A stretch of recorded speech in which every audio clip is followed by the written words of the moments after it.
Salam sejahtera, salam perpaduan, salam kepada warga pendidik Sibu, salam kepada semua warga sidang yang menghadiri webinar kita pada hari ini.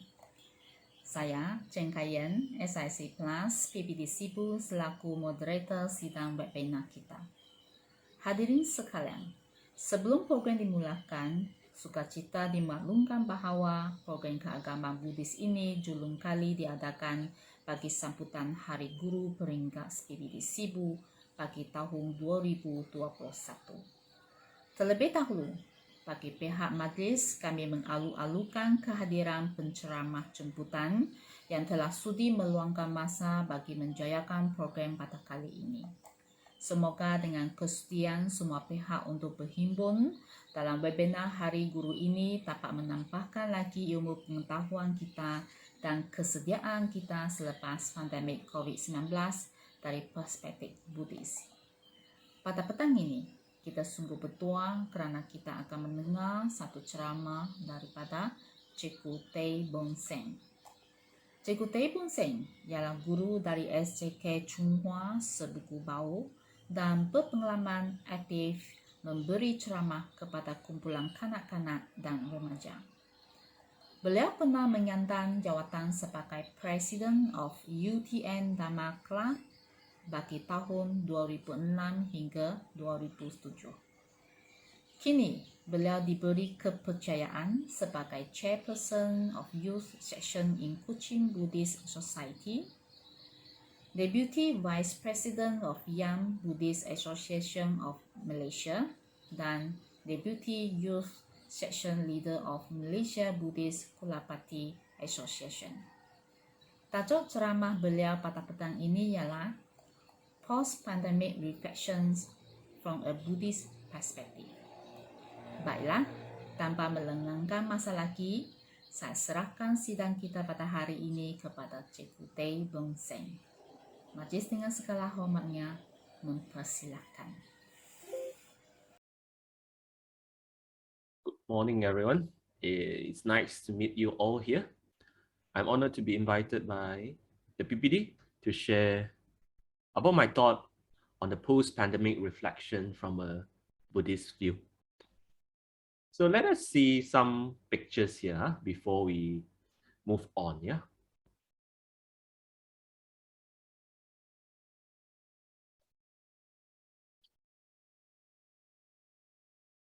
We have came through a series of news or reports on the post-pandemic effects on our society. So what thoughts flashes in our minds? Any emotion that arises and causes to respond? We may react through our speech or actions on related topics, I believe. Yeah? How about this one?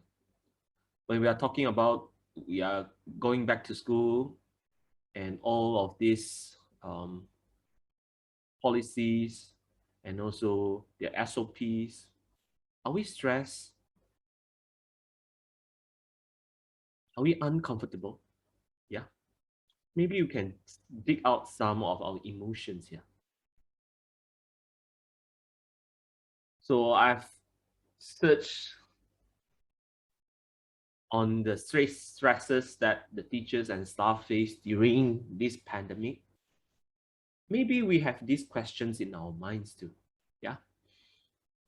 Am I safe? Are my students safe? Oh. Okay, so I believe some of us, or I should say all of us have these thoughts in our mind.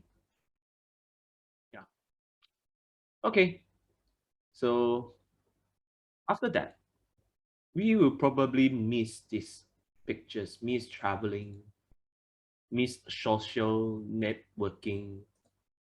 Also, maybe we love outdoor activities.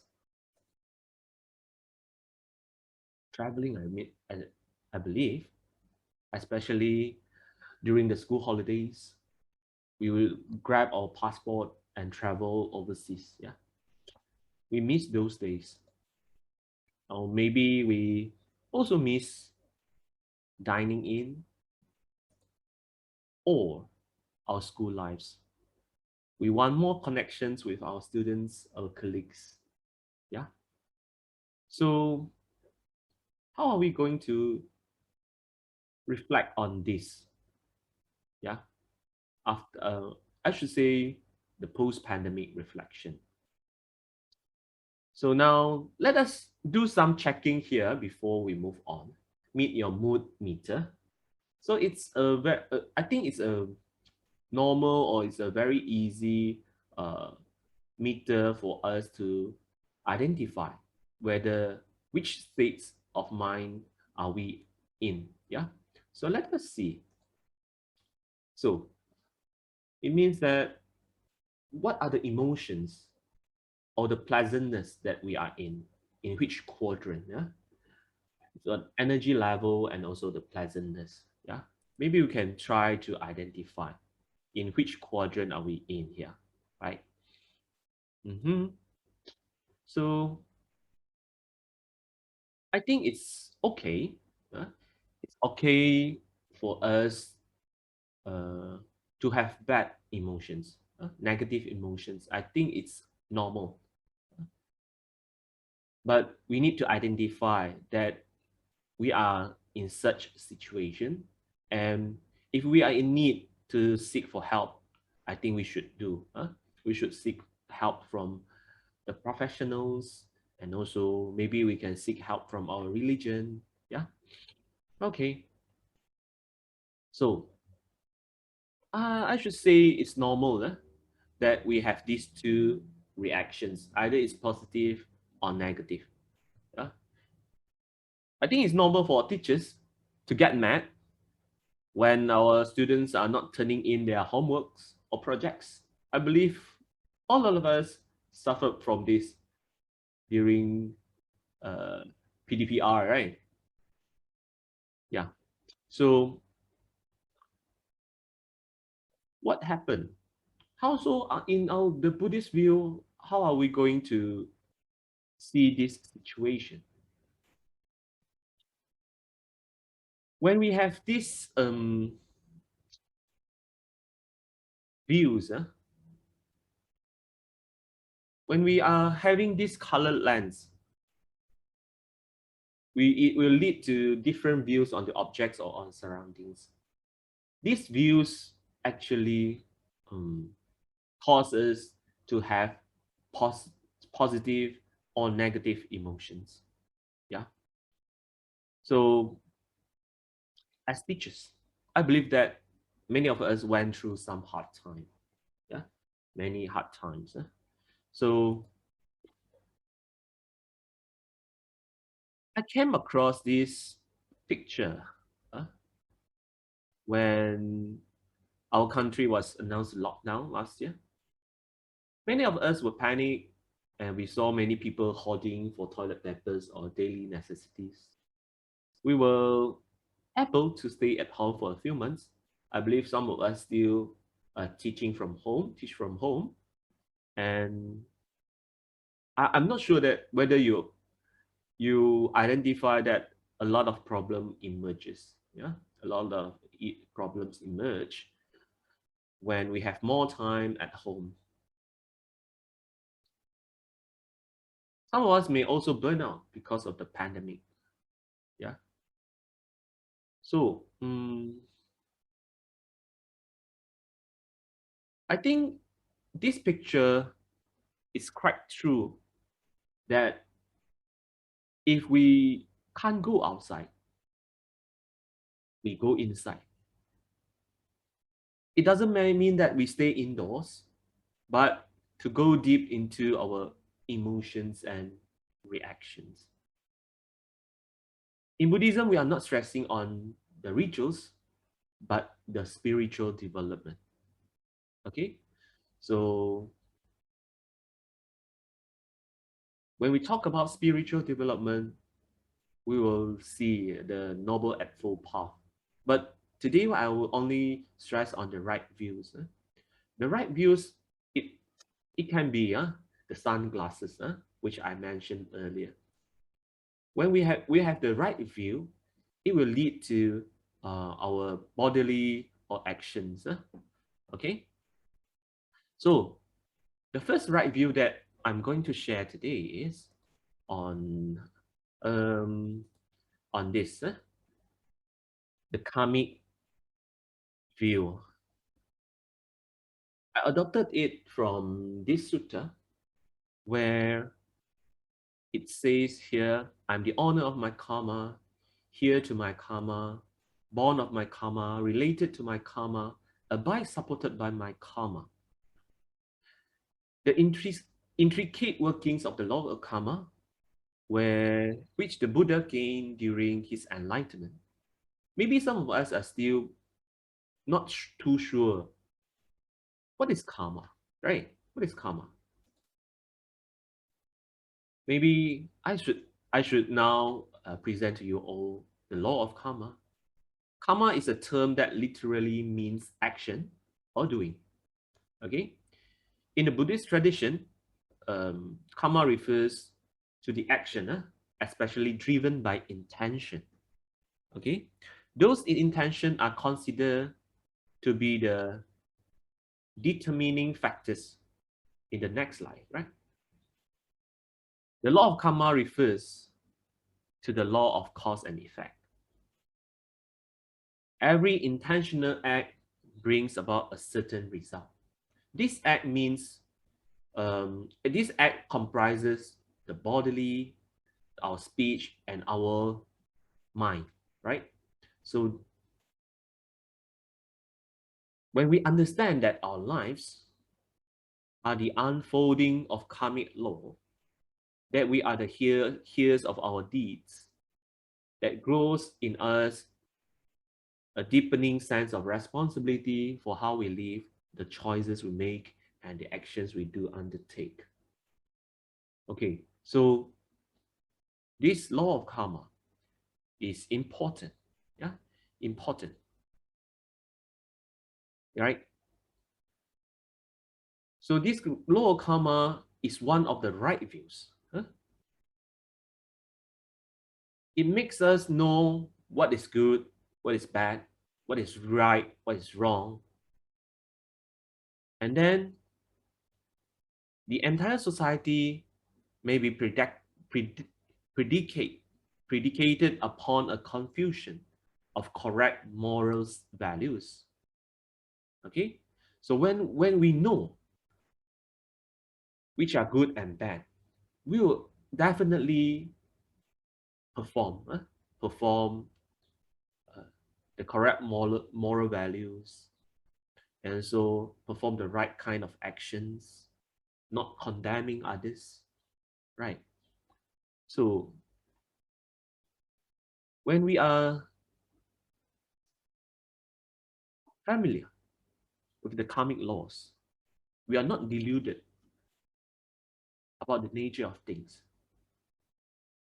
It's like removing the colored lens, and then we will truly know the nature of the things, and then we will not continue to create suffering for ourselves and also others.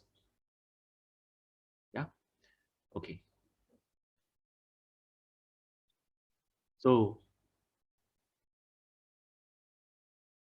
I would like to talk about more about right views.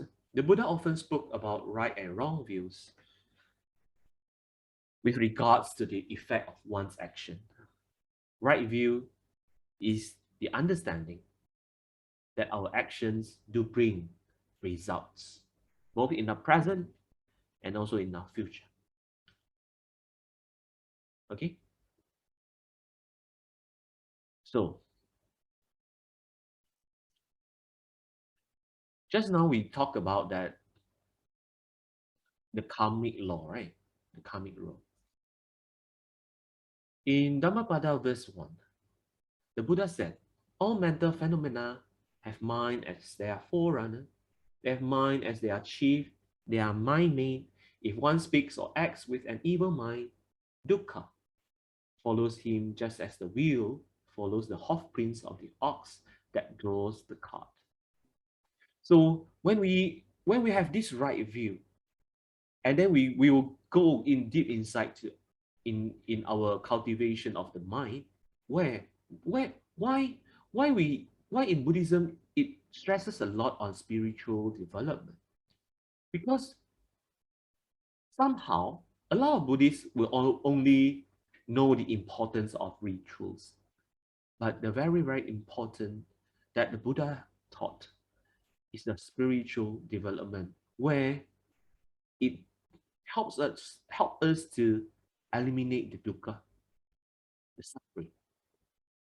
I believe that why we are having these negative emotions, because we do feel the suffering. So we react. Huh?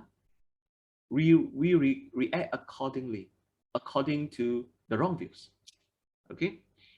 So this, in here, the Buddha stresses that the mind is the forerunner for the speech and also our actions, right? So this is why it's important not to go outside only, but to go inside. Huh? To go inside. So when we got trying to go inside, now it's important for us to know what are the wholesome minds. Okay, I've listed some. I did not list it all, but I do think these seven wholesome minds, mental states or wholesome minds are important for us to reflect on our mind and also our bodily action and also our speech. Yeah. The first one is non-greed. Non-greed means we do need to perform generosity, not adherence to the subject. Okay. And then the next one is non-hatred. Non-hatred here means lack of ferocity. Okay. And non-opposing. So how do we perform, or how do these wholesome minds shows? It shows in loving kindness, gentleness, amity, and also friendliness. We do ponder. Do we have these states of mind all of the time? Or we do have sometimes that hatred comes out. Yeah. And then the next one is non-delusion. Delusion means non-delusion means not ignorance. And we have this wise attention. Next is the faith, the trusting elements, and also shame and fear of wrongdoing. Yeah. Okay. Shame here means disgust at bodily and verbal misconduct. Okay. Fear of wrongdoing here means we are fearful in regards to such misconduct, in such bodily and verbal misconduct. And also the last one is the right effort. Right effort means we put on effort on the right things. Okay. But it overcomes laziness actually.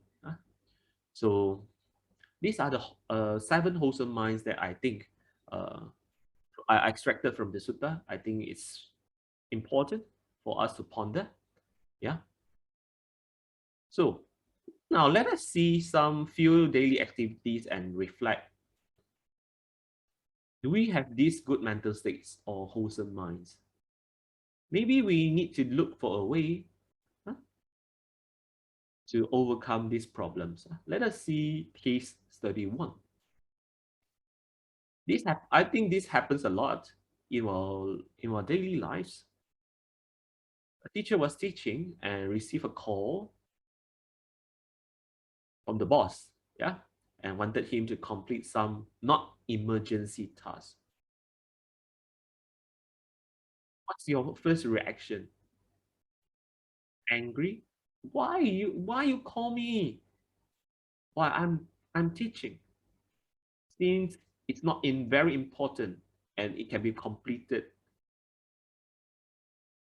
yeah, in other times, because it's not not very, very important, right?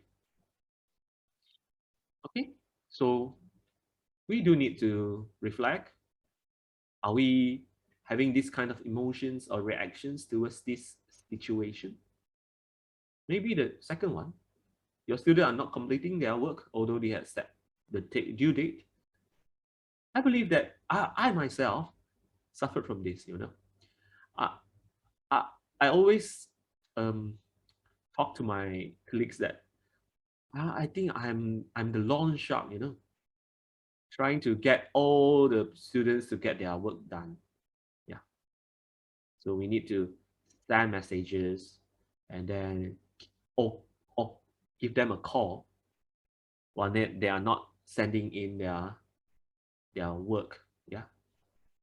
So what what reactions that do we have while we face this problem? Maybe case 3. Your children at home made you stress because they stay home very, very long. They stick to their mobile phones, not doing their work. It creates a lot of stress in the family. I'm not too sure whether you identified any, but I myself have, yeah, because we have long hours staying at home, and we do have more interactions with our family members. I think it will also create some negative impact on our relationships, right? Okay, so case 4, I face difficulties in relationships. That's what I said. Maybe between our colleagues, our friends, families. Yeah. After these 4 cases that I've shared just now, maybe we need to look for a way to cultivate these wholesome minds. I'm not too sure whether you ever come across that. Actually, we have more unwholesome minds a day as compared to wholesome mind. Are we aware of that? And are we going to do something about it? Yeah. So next, I want to get all of you to know about the 4 sublime states of mind where the Buddha taught us to cultivate. Yeah. Or we call it the Brahma Vihara. The Brahma Vihara. So let us look here. The Metta, Karuna, Mudita, and also Upekkha. I will start off with Metta. In our daily lives, we are engaged in many, many activities. We meet a lot of people, animals. Actually, we can mentally have the thought of metta. The thought of metta is loving kindness, wishing people well and happy. Even though they may be only thoughts for a start, but it plays a very important part. Metta can create the mental atmosphere which conducive to goodwills as well as spark of others of good speech and actions. Yeah, when we have this loving kindness mind, we cultivate this loving kindness mind because what we talk about, that the mind is the forerunner. We have this a healthy, wholesome mind of states. The good speech and also good actions will follow. Yeah. So how do we cultivate this metta? Okay. We can start to wish ourselves be free from enmity, free from mental suffering, free from physical suffering, and wish take care of myself happily. These wholesome wishes, we need to feel the underlying messages from these wishes. These wholesome wishes, it's very important. Where when we are happy, when we have this love, we can give it to others. Yeah, we can give it to others. Okay, we have these good wishes to the others. Good wishes. We can also wish other people. Yeah, action of matter such as lending help materially or spiritually, or giving medical and nursing attention to the elderly, or kindness for the animals. These are some of the performance that we can do. Yeah, but the most important is the good wishes. Metta is the good wishes, good wishes, and it's active and expressive. How do we express our love to ourselves and also the people or the animals surrounding us? Okay, so we can spread our metta, our loving kindness to our family members, our colleagues, our surroundings. Okay, so which makes us happy.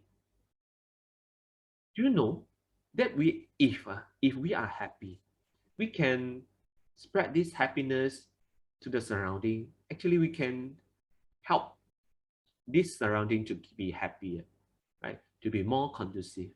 Yeah. When we change our mind, then people will know. Eh, will know. You are different. Yeah, you are different. You are no more. No more.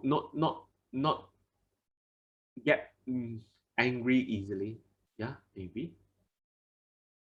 Okay, but I need to stress here is the important part when we are exercising to spread this metta is we need to have this wisdom, and we can also call it as right view.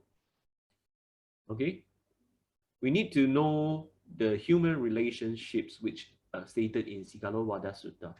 uh, Duties of our parents, duties of teachers and pupils, husband and wife, friends and companions, master and servants, and spiritual people and laymen.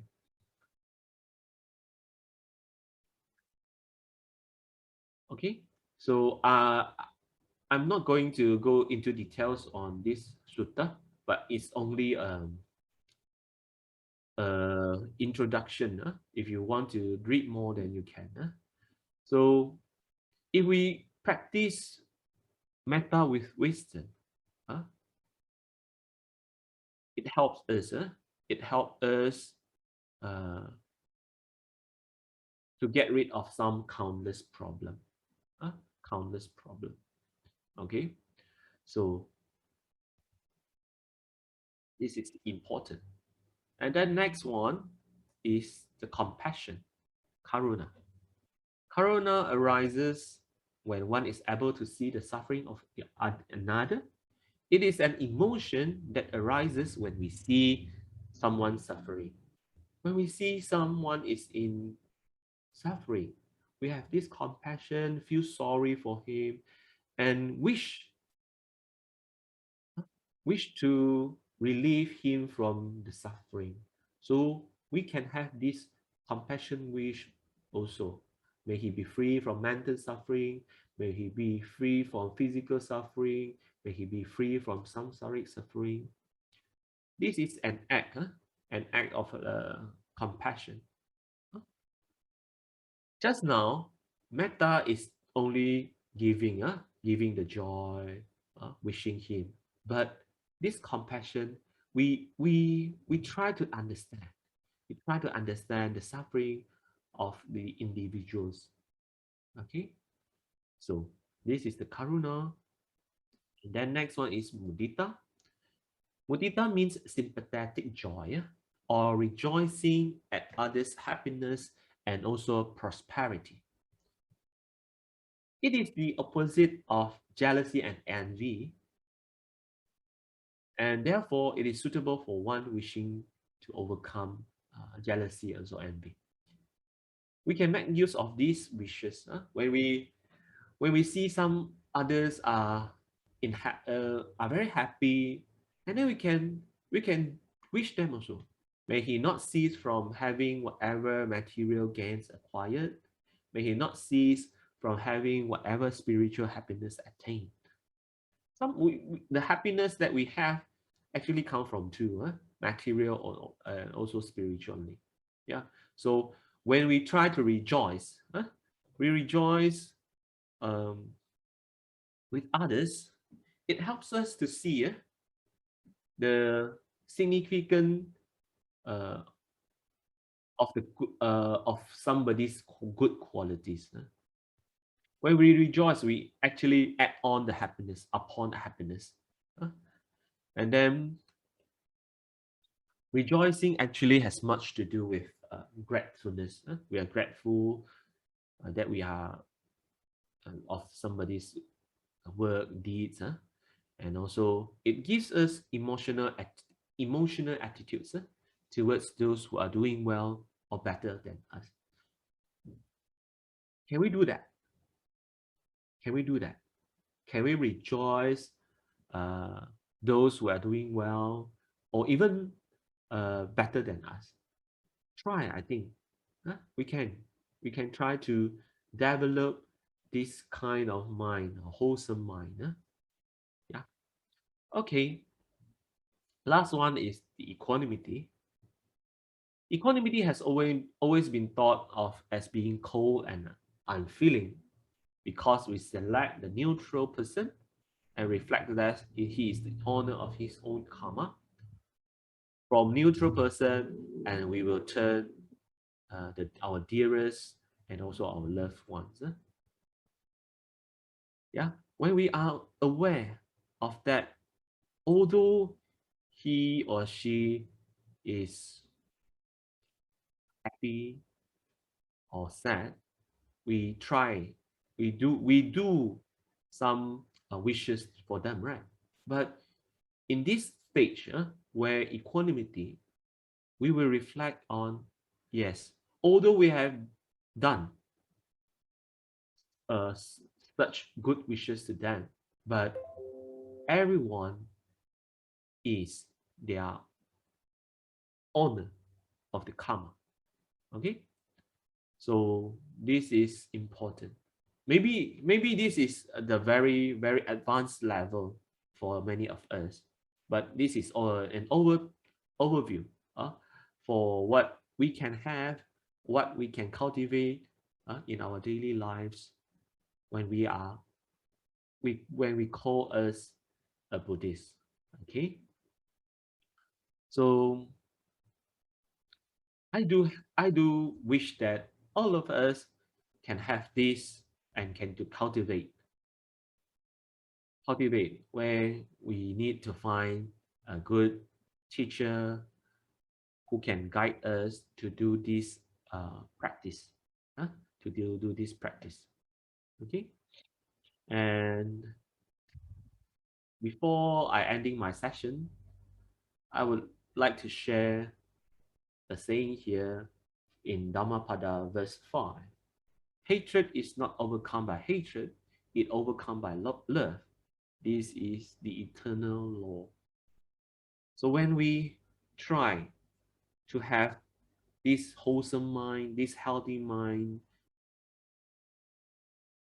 our body, actions, and also our speech will definitely go to the uh, go to go to the wholesome deeds. Yeah. So we try to go inside, although we know that there are changes that we can't deny.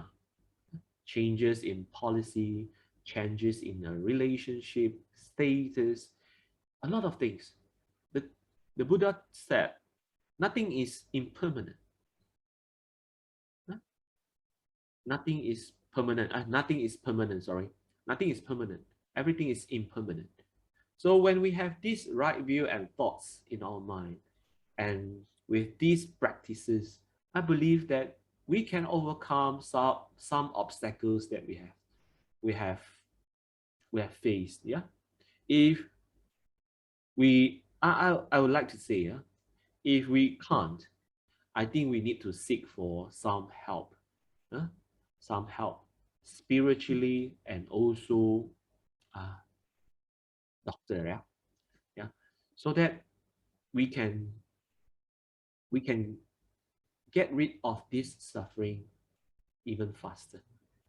Okay, so if we are not, we are still okay and not, how to say, and not sorry, and not facing too much obstacles, I also encourage all of you and try to practice metta, the loving kindness to us, to all of our surroundings, to the people, to our colleagues, surroundings, and other people. We find you are very different from the past.